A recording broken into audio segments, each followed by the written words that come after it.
Fíjate que hay dichos que generalmente se van pasando de generación en generación. Y yo acuerdo, o quiero decir que si he dado esta lección en otra oportunidad, me avisen para no repetirme. No tengo marcado, sí, como haberla hecho aquí en Ecuador la lección, pero a veces se me ha pasado y ya a mi edad también avanzada no recuerdo bien las cosas. Pero decía yo que hay dichos que se van repitiendo a través del tiempo y yo recuerdo que la abuela decía, y con cierta, bien acertado lo que ella mencionaba, decía, todo lo que se merece hacer debe hacerse bien. O sea, todo lo que uno tenga la posibilidad para hacer debería empeñarse en hacer algo bien. Y todo lo que merezca hacerse bien probablemente va a tener un tipo de oposición. Yo no sé por qué cuando usted quiere hacer las cosas bien, cuando usted quiere hacer las cosas correctas, siempre hay alguien que se va a oponer acerca de lo que se está llevando a cabo. Ahora, haga usted la prueba. Comience a hacer algo bueno, comience a hacer algo que es recto, comience a hacer algo que es, desde el punto de vista moral, algo recto, y no faltará entonces que alguien se opondrá a lo que usted está haciendo. ¿Por qué? No sé, hay gente que a veces se opone porque simplemente hay que oponerse a algo. No quieren hacer las cosas que son propias de la mayoría. Ahora, así ha sido siempre cuando se quiere hacer algo para glorificar a Dios. Ha habido en cada tiempo personas que han querido obedecer de buena gana a Dios, pero han encontrado con cierta oposición. Se han encontrado que han chocado con algo que no esperaban. Ahora, cuando nosotros lo remontamos en el primer siglo, voy a llevar allí un poquito, aunque mi lección está basada en la construcción de Edras allá en el Antiguo Testamento. Cuando los cristianos comenzaron a hacer la obra allí en el primer siglo, ustedes rápidamente entonces encontrarán o su mente les llevará a la oposición que ellos encontraron. Y no era menor, no era menor, porque podemos ver en el Nuevo Testamento, en el libro de los Hechos, leyendo el capítulo 4 y en el verso 3, que dos hombres, Pedro y Juan, habían sufrido por simplemente querer predicar el Evangelio. O sea, algo que moralmente estaba siendo bueno, algo que estaba creciendo, y bueno, las autoridades probablemente se estaban sintiendo amenazadas, que estos hombres pudiesen llegar a una situación de gobierno. Y probablemente lograron entonces tratar de callarlos de alguna forma. Y fíjate, dice en el capítulo 4, hablando ellos al pueblo, vinieron sobre ellos los gobernantes con el jefe de la guardia del templo y los saduceos, resentidos de que no enseñasen al pueblo y anunciaran a Jesús, res, a, y anunciasen en Jesús la resurrección de entre los muertos. Le echaron mano y lo pusieron en la cárcel hasta el día siguiente, porque ya era tarde. Tenemos allí Pedro y Juan.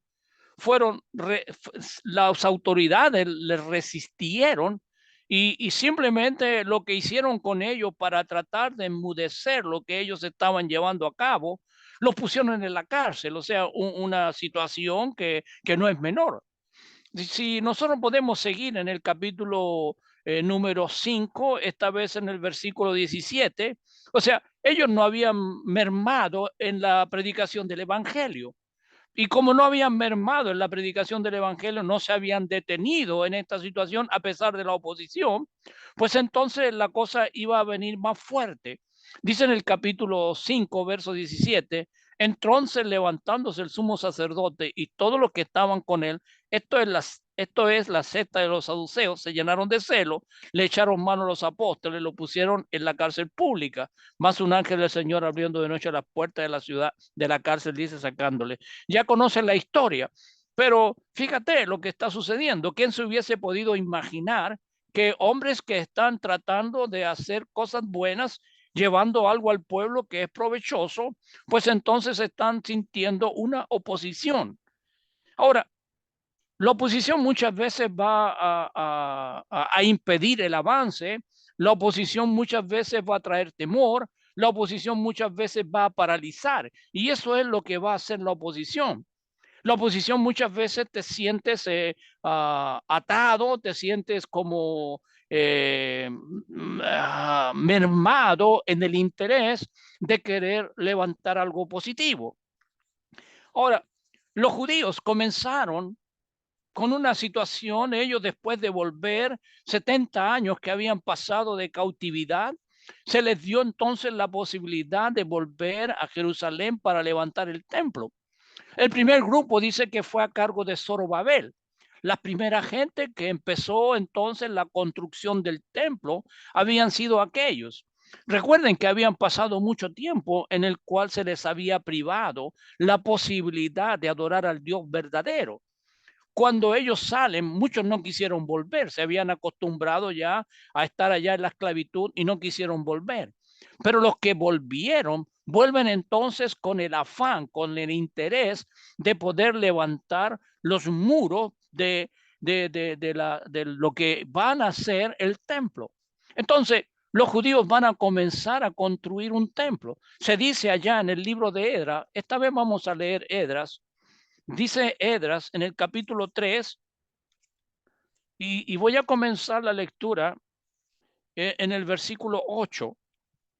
Es interesante cómo Edras va a describir el júbilo, la algarabía que se está produciendo ahora después de lograr ellos poder tomar entonces nuevamente la reconstrucción del templo.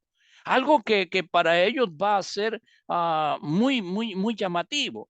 Dice, en el año segundo de su venida a la casa de Dios en Jerusalén, en el mes segundo, comenzaron Zorobabel, hijo de Salatiel, Jesuá, hijo de Josadat, y otros sus hermanos, los sacerdotes y los levitas, y todos los que habían venido de la cautividad a Jerusalén, y pusieron a los levitas de 30 años arriba para que activasen la obra de la casa de Jehová.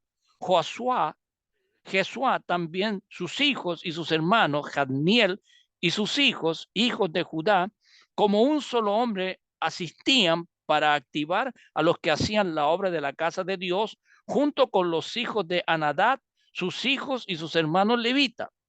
Cuando los albañiles del templo de Jehová echaban los cimientos, pusieron a los sacerdotes vestidos de sus ropas y con trompetas, y a los levitas, hijos de Asaf, con címbalos, para que alabasen a Jehová según la ordenanza de David, rey de Israel. Y cantaban alabanzas y daban gracias a Jehová y diciendo, porque él es bueno, porque para siempre es su misericordia sobre Israel. Y todo el pueblo aclamaba con gran júbilo, alabando a Jehová, porque se echaban los cimientos de la casa de Israel. Y muchos de los sacerdotes, de los levitas y de los jefes de las casas paternas, ancianos que habían visto la casa primera, vieron echar los cimientos de esta casa, lloraban en alta voz, mientras muchos otros daban grandes gritos de alegría, y no podían distinguir el pueblo el clamor de los gritos de alegría y de la voz del lloro, porque clamaban al pueblo con gran júbilo y se oía el ruido hasta de lejos. Fíjate la gran algarabía que se está produciendo acá. Se está diciendo entonces que cuando los albañiles del templo, estos hombres que están ahora dedicados a levantar el templo, empezaron entonces a colocar los primeros cimientos, ¿qué hizo el pueblo? El pueblo quiso rememorar las actividades antiguas y dice que los sacerdotes se vistieron con sus ropas oficiales. Dice que los trompetistas, los címbalos, dice que alababan a Jehová según la orden del rey David. Ahora, todo esto era una fiesta, todo esto era un real alegría dentro del pueblo que había sido privado, hermano, por 70 años. ¿Te das cuenta tú de eso? 70 años que no habían podido a honrar al Dios creador, que habían sido oprimidos, que habían llevado una vida de esclavos. Ahora ellos son libertados y llegan entonces a su ciudad natal, llegan al lugar. Y fíjate lo que dice el texto: cantaban alabanza, daban gracias a Dios. Dios es bueno porque siempre su misericordia. Eh, Era tanta la alegría, hermano, que muchos de los sacerdotes y los levitas de las casas paternas, los ancianos, los más antiguos, vieron cómo se echaban los cimientos y ¿qué hicieron? Se pusieron a llorar, hermano. Se pusieron a llorar. El sentimiento que les brotó a ellos de poder acordarse de aquella instancia primera cuando ellos adoraban a Dios, les trajo estos recuerdos inolvidables. Lloraban de tal grado y dice que no se podía distinguir entre la alegría que el pueblo estaba haciendo en ese momento y el lloro que se estaba produciendo. Ahora, me puedo imaginar una situación tremendamente contagiosa, hermano. Una situación que está impregnada, llena de sentimiento. Hombres que están allí colocando cada cual en su oficio para que la obra de nuestro Dios pudiera ser levantada y volver entonces a la adoración verdadera. Ahora, cuando uno lee esta declaración, e inmediatamente quiere comenzar a ver qué está sucediendo y luego es lógico esperar entonces que en el capítulo 4 continúe la historia tal como ya la hemos presentado. Una historia de sentimiento, una historia de alegría, una historia de lloro, de mucho regocijo, pero en lugar de eso nos enteramos que los judíos tropezaron con una oposición. Estos hombres que quieren hacer lo bueno, estos hombres que quieren adorar a Dios, se van a encontrar con una oposición, alguien que los va a intimidar, alguien que les va a impedir que ellos puedan llevar a cabo los deseos más profundos que tienen en sus corazones. Y debido a esto, ¿saben lo que ha sucedido? Que la obra del Señor se había paralizado durante largo tiempo. Alrededor de 10, 15 años la obra del Señor había estado paralizada. No se pudo continuar con lo que allí se había iniciado. Luego dice, con la ayuda, con la venida de Ageo y Zacarías, dice que de nuevo se pudo realizar esta obra. Ahora, hermano, quiero decir que las dificultades se presentaron a pesar del buen comienzo que ellos habían tenido. El capítulo 4 comienza de una manera triste y vergonzosa frente a aquella labor que estos judíos están queriendo levantar. Fíjate lo que dice en el capítulo 4, versículo 1. Oyendo los enemigos de Judá y de Benjamín que los venidos de la cautividad edificaban el templo de Jehová, Dios de Israel, vinieron a Zorobabel y a los jefes de la casa paterna y le dijeron: edificaremos con vosotros, porque como vosotros buscáis a vuestro Dios y a él ofrecemos sacrificios desde el día de Esar Ador, rey de Asiria, que nos hizo venir aquí. Zorobabel, Josué y los demás jefes de la casa paterna de Israel dijeron: no nos conviene edificar con vosotros casa a nuestro Dios, sino que nosotros solos la edificaremos a Jehová, Dios de Israel, como nos mandó el rey Ciro, rey de Persia. Pero el pueblo de la tierra intimidó al pueblo de Judá y los atemorizó para que no edificaran. Ahora, me parece sorprendente esta situación. Habíamos comenzado, estábamos oyendo de la algarabía que hay, pero vinieron los hombres y ellos entonces están intimidando. Dice que vinieron los enemigos de Judá, vinieron los enemigos de Benjamín. ¿Y por qué vinieron?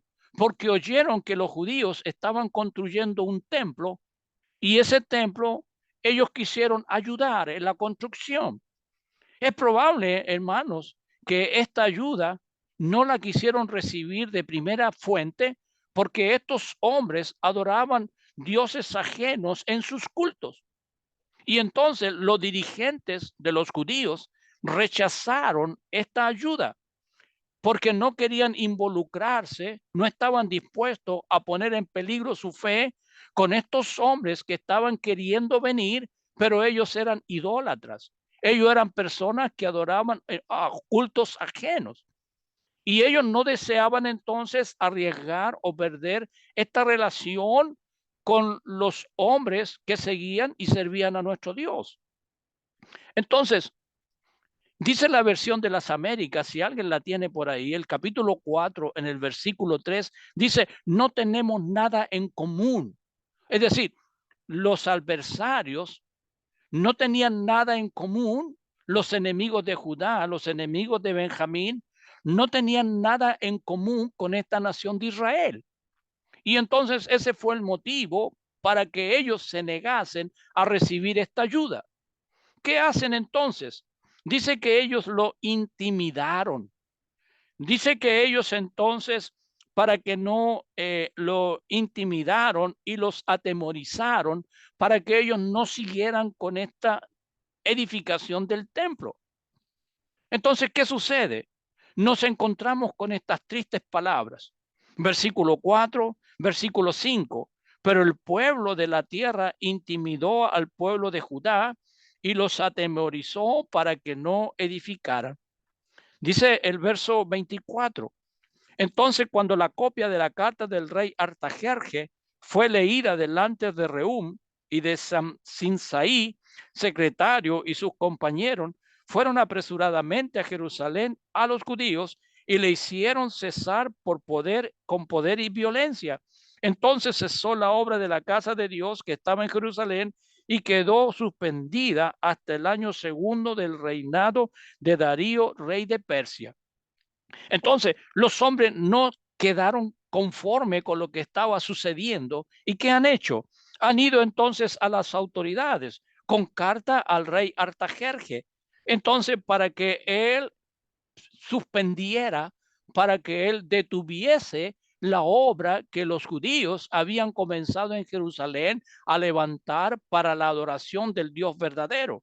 Entonces, dice el verso 24 del capítulo 3, entonces cesó la obra de la casa de Dios que estaba en Jerusalén y quedó suspendida hasta el año segundo del reinado de Darío, rey de Persia. Entonces, eso es lo que tenemos para considerar, hermano, para considerar. Lo que debemos aprender como primera cosa es que la obra de Dios siempre tropezará y deberíamos aprender que precisamente por qué va a tropezar, porque es la obra de Dios, porque es la obra de Dios. Haga usted la obra de Dios, trate de evangelizar, trate de hablar del evangelio y no faltarán personas que se opongan a lo que usted está haciendo. Entonces, Satanás encontrará una manera de usar a alguien para que éste se oponga a todo lo bueno que usted quiere hacer. La obra de Dios encontrará siempre una oposición. Y Jesús había dado a entender claramente a los cristianos. Él había dicho, por ejemplo, en Mateo capítulo 5, en el versículo 11, bienaventurado soy por mi causa cuando os persigan y os digan toda clase de males mintiendo contra vosotros. Es lo que Jesús ya está anticipando a sus discípulos. Y él está diciendo, ustedes van a llegar a ser bienaventurados, ustedes van a ser dichosos, siéntanse dichosos cuando por mi causa os hagan todo tipo de males. Pero él dice, lo están haciendo de una forma equivocada, equivocada. Y esto es lo que está pasando ahora. Allí con los hombres de Judá, los judíos, están tratando de edificar el templo para una adoración verdadera, pero los hombres enemigos se están oponiendo, se están intimidando. Y es interesante la palabra que se usa acá, intimidar y atemorizar. Son palabras entonces que van a, de algún modo, a traer, van a parar. La intimidación entonces viene a traer un alto en las actividades que se están desarrollando. Algo más que podemos aprender acerca del templo, que decía yo, ellos fueron intimidados, ellos fueron entonces amenazados, se sintieron entonces menoscabados, y eso entonces vino a traer gran rechazo o a detenerse lo que se estaba realizando. Ellos fueron atemorizados, ellos fueron intimidados. ¿Qué está haciendo el temor? ¿Qué está haciendo la intimidación? Está impidiendo que se cumplan las tareas que Dios había encargado que ellos pudiesen desarrollar. Entonces, esto es, el llamado de atención es este. Sentirse intimidado, vamos entonces a sentirnos atemorizados en avanzar. Vamos a sentir que la oposición quiere entonces causar un freno, quiere causar una situación que no se puede desarrollar en el tiempo. Si vivimos o si viviéramos en un lugar donde cumplir la obra de Dios y esto se tuviese un edicto, probablemente sería algo que llamaría mucho la atención, como en el primer siglo. Pero vivimos en un lugar donde el cristianismo entonces no es intimidante, no recibe esa intimidación de parte del gobierno. No es el caso. Ellos se sintieron entonces amenazados.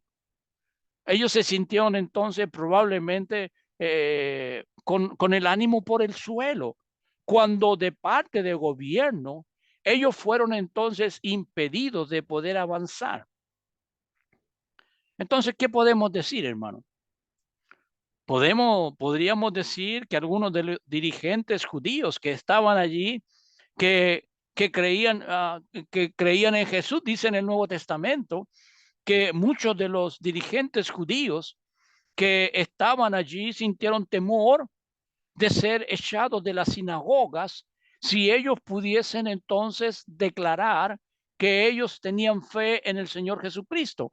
Y eso lo señala en el libro de Juan, en el capítulo 12, allí en el Nuevo Testamento, Juan hablando acerca de esta intimidación, acerca de estas amenazas que estaban siguiendo algunos de los que participaban entonces en la sinagoga, habían sentido entonces el menoscabo. Dice en el libro de Juan capítulo 12 y leyendo el versículo número 42, dice, con todo eso, aún de los gobernantes, muchos creyeron en él, en Jesús, pero a causa de los fariseos no lo confesaban para no ser expulsados de la sinagoga. Fíjate lo que está sucediendo acá. O sea, hay una persona que está creyendo, pero está creyendo en el anonimato.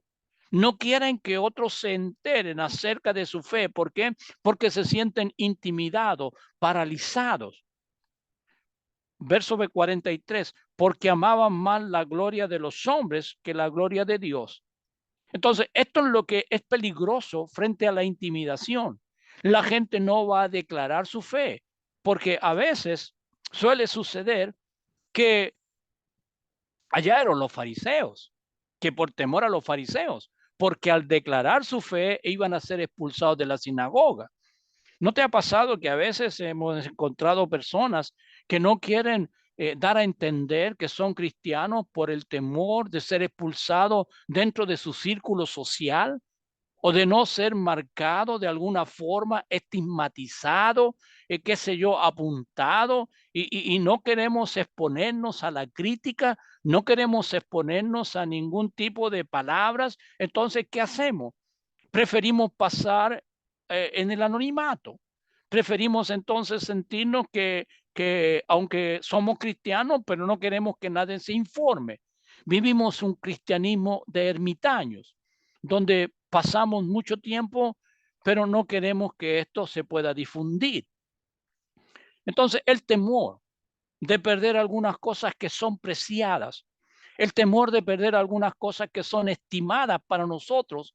Muchas veces no declaramos nuestra fe y nos sentimos intimidados, nos sentimos paralizados frente a lo que esto nos pudiera llevar. Ahora, muchos no saben en la familia que los otros son cristianos. Muchos no saben en el trabajo, no saben sus amigos que son cristianos. Podía entonces llevar una vida que es, como decíamos, una doble vida. ¿Por qué? Porque se sienten el temor de este tipo de personas. Fue el temor. ¿Se acuerdan del hombre de los talentos? 5, 2, 1. Y cada uno trabajó su talento y cuando vino su Señor, cada uno entregó lo que ellos habían producido, pero uno no hizo nada. ¿Y qué fue lo que le impidió generar ese tipo de cosas? El temor, el temor. ¿Se acuerdan ustedes del padre del hijo que había nacido ciego? Allá en Juan capítulo 9, cuando le preguntan si él es el padre del muchacho y qué hace el padre, dice, pregúntenle a él, edad tiene, se sintió con temor. ¿Por qué? Porque quien declaraba que él tuviera fe en el Hijo de Dios iba a ser expulsado del círculo social. Y eso está allí en Juan capítulo número 9.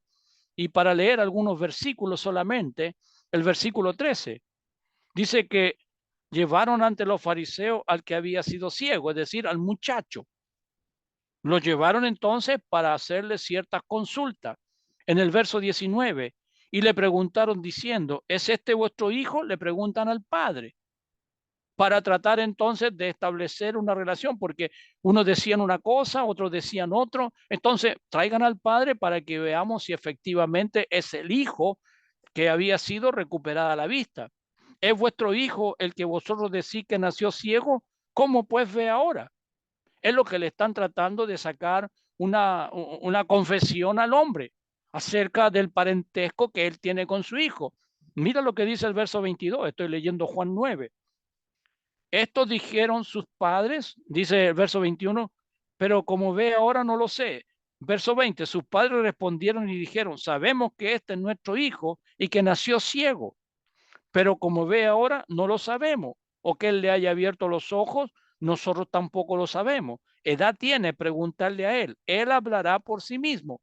Mira lo que dice el verso 22. Esto dijeron sus padres porque tenían miedo de los judíos, por cuanto los judíos ya habían acordado que si alguno confesase que Jesús era el Mesías, fuese expulsado de la sinagoga. Entonces, esto se viene a remarcar en diferentes etapas.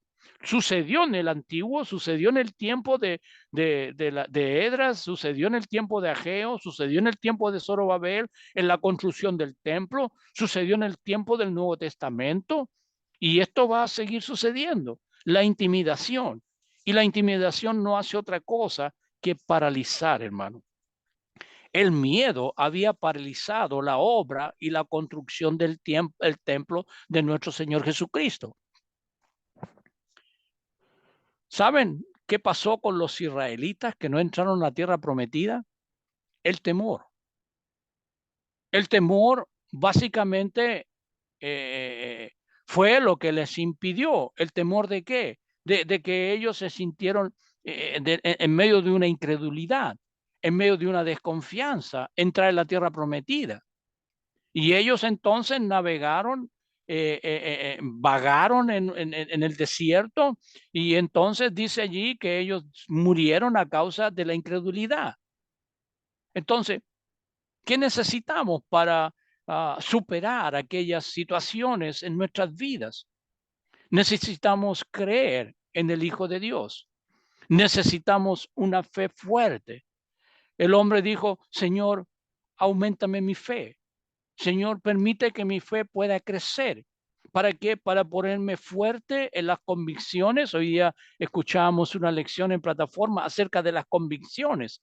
Señor, ayúdame a ser fuerte en las cosas que hemos creído. Es difícil a veces mantener la convicción frente a situaciones que son demandantes, pero necesitamos tener una fe que sea fuerte, necesitamos creer que para Dios nada es imposible y que contamos ahora y siempre con la ayuda de Él. Dice, leyendo en el libro de Mateo, en el capítulo número 8, leyendo Mateo capítulo 8 y en el versículo 26, es oportuno que demos una lectura a esto. Dice versículo 31 de Mateo capítulo 8, y entrando él en la barca, sus discípulos le siguieron. Y aquí que se levantó en el mar una tempestad tan grande que las olas cubrían la barca, pero él dormía. Y vinieron sus discípulos y le despertaron diciendo, Señor, sálvanos que perecemos. Y él les dijo, ¿por qué teméis, hombre de poca fe? Entonces levantándose, reprendió a los vientos y el mar y se hizo grande bonanza. Y los hombres se maravillaban diciendo, ¿qué hombre es este que aún los vientos y el mar le obedecen? Entonces, ¿saben lo que dice la Biblia de las Américas? Dice, ellos se habían paralizados. El temor les había paralizado. Y eso entonces necesitamos desarrollar una fe que pueda ser una fe de convicción, que podamos abordar cualquier situación que se nos pueda presentar, que pueda ser demandante frente a la intimidación y que esta intimidación no nos detenga en nuestro proyecto. Tal vez la situación más grave, la situación más deliberante frente al temor es muchas veces el desánimo. Sentimos el temor, temor en el sentido malo, porque hay un temor bueno. Temor es un temor reverente frente a lo que Dios representa para nosotros, pero temor es cuando nos sentimos amenazados. Estoy hablando del temor que me produce miedo, que me produce pánico, que me produce entonces no actuar, sino por el contrario, paralizarme. Y ese es el temor más dañino que hay, es el temor que llega a desanimar. Me siento atemorizado de que algo me pueda pasar y entonces, ¿qué sucede en mi vida? Me desanimo.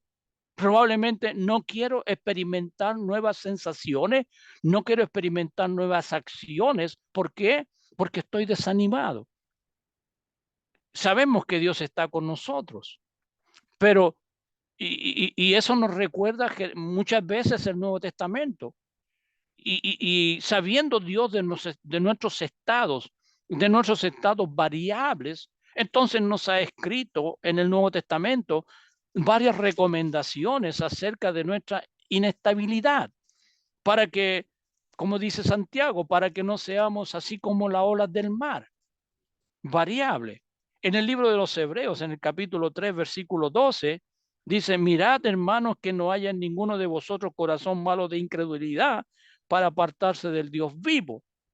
Entonces, tengan cuidado que esto no vaya a brotar en ustedes, porque la intimidación va a causar entonces gran deterioro en la vida de cada uno de nosotros. Dice también en el libro de los Hebreos, en el capítulo 10 y en el versículo 27, dice, 26, dice, porque si pecaremos voluntariamente después de haber recibido el conocimiento de la verdad, ya no queda más sacrificio por los pecados, sino una horrenda expiación de juicio y del borde de fuego que ha de devorar a los adversarios. Entonces, esta exhortación, hermano, es un aviso de la necesidad del compañerismo que debe haber frente a la adoración colectiva para evitar qué, para evitar la inseguridad espiritual que pueda brotar en nosotros, para evitar entonces el temor paralizante. Entonces el Señor me recomienda que, que, que yo no debo sentirme o no estar inactivo en la iglesia, porque eso es el peligro más latente que el diablo va a usar para hacer de nosotros algo que más tarde vamos a sufrir las consecuencias de eso. Me gustaría decir, hermano, que la participación en el trabajo de la iglesia del Señor es la clave para el éxito de cada cristiano. La actividad en particular, la participación de cada uno de nosotros en la obra del Señor, cualquier actividad que ésta sea, será entonces el motor que nos permita entonces estar siempre activos en la obra del Señor y no intimidados, no asustados, ni mucho menos distraídos. Entonces, los cristianos que están ocupados en una congregación local, los cristianos que están sirviendo al Señor en una obra local, con su vida, con sus obras, serán los que estarán entonces ah, con más probabilidades de ser felices en lo que están haciendo, hermano. Se sentirán satisfechos con lo que están haciendo. Son aquellos que se interesan profundamente en la obra de Dios. Serán aquellos hermanos en los cuales entonces eh, la iglesia, generalmente hay ciertos proverbios que son probables que pudiesen dañar la iglesia. Y se dice que las manos ociosas son los juguetes del diablo. Y a menudo esto es muy cierto. ¿Quién se siente inactivo en la obra de Dios? Pues entonces mermará su compromiso con el Señor. Quien se sienta simplemente asiste porque es una obligación, pues entonces estará más con más probabilidades de que el diablo pueda usar su vida para el desánimo, para la intimidación, para el temor. Pero los hermanos que son activos en la iglesia, los hermanos que son preocupados en la iglesia, los hermanos que quieren hacer una y otra cosa en la iglesia, díganme ustedes si no son las personas que carecen de más felicidad en el trabajo que ellos realizan. Y son las personas que hay más constantes, las personas más que están allí siempre al pendiente de la obra. Hermano, recuerda que las situaciones no siempre son como nos parecen. Y es un mensaje que Elías había dado al pueblo de él. Estamos aquí un grupo grande. Dios está con nosotros. Yo debo recordar, hermano, que la habilidad no está en nosotros, sino que está en la palabra de Dios. No necesito ser catedrático para hablar de la palabra de Dios. No necesito ser un académico para hablar de la palabra de Dios. Tú tienes que expresarte de la manera y de la forma con que Dios te ha dotado. ¿Por qué? Porque la habilidad no está en ti, hermano. La habilidad está en la palabra de Dios. Nosotros somos solamente sembradores de semillas, que es el Evangelio de Jesucristo. Nada más que eso. El crecimiento lo dará Dios. No depende de tu habilidad. No depende de tu estado de disertación, hermano. Depende de cuánta semilla tú estás esparciendo ahora para que los resultados a futuro puedan venir. Recordemos que somos participantes de la obra a largo plazo. A veces queremos resultados inmediatos y esto a veces tiende a confundirnos. No hemos bautizado a alguien en un mes, 2 meses y nos desanimamos. Hermano, no te preocupes por eso. Preocúpate de tú hacer la obra de la evangelización. Ve, toca puerta, habla a los amigos, habla a los hermanos, a tus compañeros, porque lo demás se encargará Dios, hermano. Debemos recordar que los resultados de la obra eh, es entonces será el resultado que tú realices, la obra que tú realices, el Señor premiará todo esfuerzo. Mateo 25, 21, bien, buen siervo fiel. Sobre poco has sido fiel, sobre mucho te pondré. Entra en el gozo de tu Señor. Hermano, es lo que Dios quiere que nosotros hagamos hoy día. Hemos visto en el Antiguo Testamento cómo el pueblo se había intimidado frente a lo que los enemigos estaban tratando de infructuosamente impedir el avance. Recuerda, hermano, que fue el temor. Recuerda, hermano, que fue el desánimo que impidió el triunfo de la oposición al pueblo de Judá. Fue el temor que paralizó la obra que ellos estaban haciendo. Debemos aprender que todo esto fue un fracaso humano porque ellos fueron los que se intimidaron.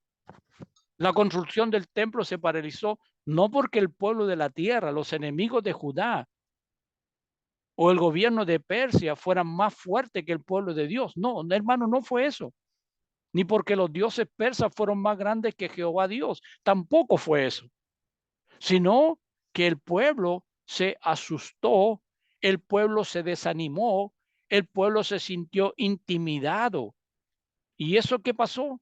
Se detuvo la construcción. De un modo similar, cuando nos sintamos entonces atemorizados, cuando nos sintamos desanimados, no es que Dios haya fallado, hermano, sino es que nosotros le hemos fallado a Dios. Cuando te vengan esos valles oscuros, no es que Dios esté fallando, somos nosotros que muchas veces fallamos a Dios. El diablo tratará de detener, ay, se me pegó la lengua. El diablo tratará de detener la obra de Dios a cualquier precio. No des lugar a aquello. No le des lugar a aquello. No permitas entonces que te sientas menoscabado, asustado, desanimado. Por el contrario, son muchos los que están hoy día trabajando por la obra de Dios y tú debes ser uno de ellos. Tú debes ser uno de ellos que te formas en las filas para hacer la parte que te corresponde. No importa cuál es ella. Toda la obra de Dios es importante. Toda la obra de Dios es necesaria. En el área donde nos podamos desenvolver, Dios quiere que tú hagas lo mejor posible para la gloria de su nombre. Hermano, debemos persistir por siempre. Debemos perseverar por siempre. Recuerda siempre lo que dice Romanos capítulo 8. ¿Quién nos podrá separar del amor de Dios? Tribulación, angustia, el miedo y una serie de cosas más. Quiero que recuerde las palabras, somos más que vencedores. Y eso no es una palabra cliché, hermano, sino que es el testimonio de hombres y mujeres que han entregado su vida al servicio de Dios. Somos más que vencedores por medio de aquel que nos amó. Estoy seguro, dice Pablo, no existe ninguna dosis de incertidumbre, no existe ninguna probabilidad de que esto no vaya a ser así. No, estoy seguro, dice él, que nada nos podrá separar del amor de Dios que es en Cristo Jesús. Ojalá que esas palabras las hagamos nuestras también. Ojalá que cada día podamos ser renovados en el amor, en la dedicación, en la constancia, en el trabajo. Y yo estoy seguro, hermano, que al venir el próximo año, nosotros haremos un recuento y aquellos que más han trabajado en la obra de Dios son los que estarán más felices, estarán más animados, estarán más fieles, estarán más dedicados a la obra de Dios. Y termino leyendo 1 Corintios 15, un texto lindo que siempre es animante escuchar estas palabras. Dice 1 Corintios 15, versículo 58. Así que, hermanos míos amados, estad firmes y constantes, creciendo en la obra del Señor siempre, sabiendo que vuestro trabajo en el Señor no es en vano. ¿Qué palabra? Hermano, estar firmes, constantes, creciendo. Fíjate los verbos allí, siempre activos. Firmes, constantes, creciendo. ¿Dónde? En la obra del Señor, sabiendo que vuestro trabajo, vuestra dedicación en el Señor no es en vano. Que Dios bendiga su palabra, que Dios bendiga a cada uno de ustedes, hermanos. Gracias por invitarme de nuevo y estaré siempre al pendiente de los llamados, de la invitación que ustedes me hagan. Que Dios les bendiga, hermano. Es un gusto compartir esta tarde con ustedes, hermano Javier, o Jaime, perdón.